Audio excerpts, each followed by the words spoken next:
Alrighty, good Wednesday afternoon, everybody. So I had started recording this weekend, but my weekend has been kind of messed up a little bit. My parenting schedule changed some, but we've had quite a few things happen on our presidential race for 2024. The first thing that happened was President Joe Biden stepped aside, and now Kamala Harris is the presidential nomination. So that right there raises a few questions.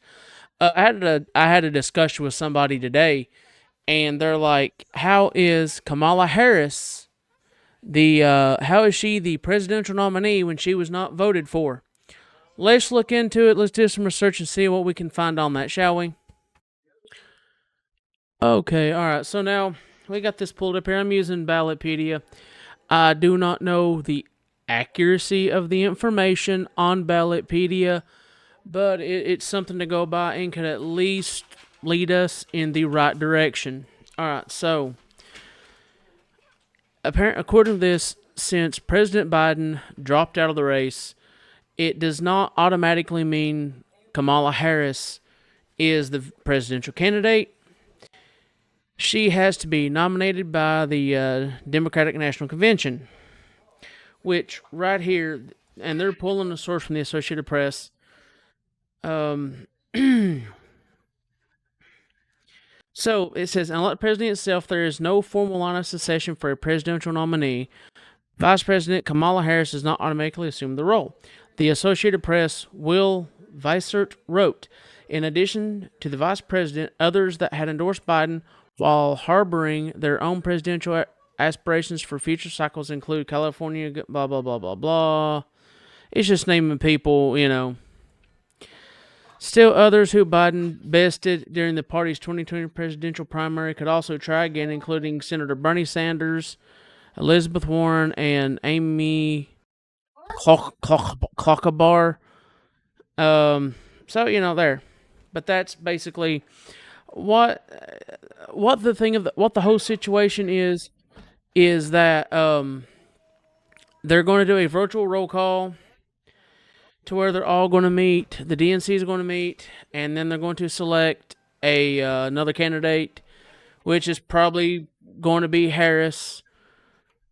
But it's going to be Harris. I mean, let's just face it. There's nobody else. They're going to put Harris up there. They think she's a good front runner against Trump, but who knows? So, I mean, people voted for Biden on the ticket, and and Vice President Kamala Harris voted for that. But now that happened, that question was brought up earlier by somebody I know, and they're like, "Well, I didn't vote for that person on the Democratic ballot." So, now there's another question about the campaign funds.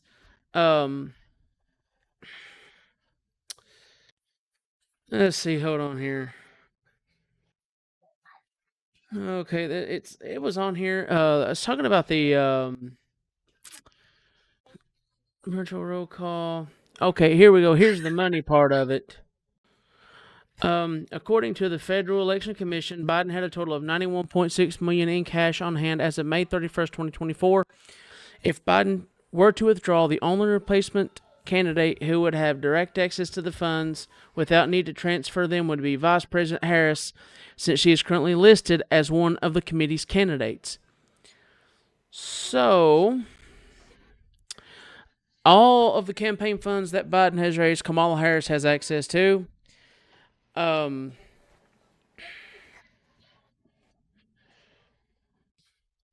But if somebody else other than Harris replaced Biden, it would allow them to transfer the funds to that candidate. So, I mean, there's a couple big questions. But yeah, so this is as far as I'm going to go with this right now. I'm going to do another video here soon when I don't have my kid. And I want to go more in depth about Trump versus Harris, covering the backgrounds, things of that nature. But hold on just a second here. But with all that being said, let's see what 2024 holds. I mean, the next video I'm going to start discussing the differences. Some of voters' concerns from polls. I'm going to pull polls from different media. I'm going to use MSNBC. I might even try to use the British Broadcasting Company. I'm going to try to use them. I'm going to try to use different sources to kind of see what some of the concerns are from voters. I think in an article that I seen today, one of the issues that they had was Trump's age. I mean, here recently, it's kind of been an issue. Biden dropped out of the race, and yeah, that's and Trump is almost as old as Biden, I think. But yeah, that's what's going on right now. This is the only thing I got today because I'm short on time. Enjoy the rest of your week. Hope you enjoy the cat being in the background. Have a great rest of your week and happy hump day.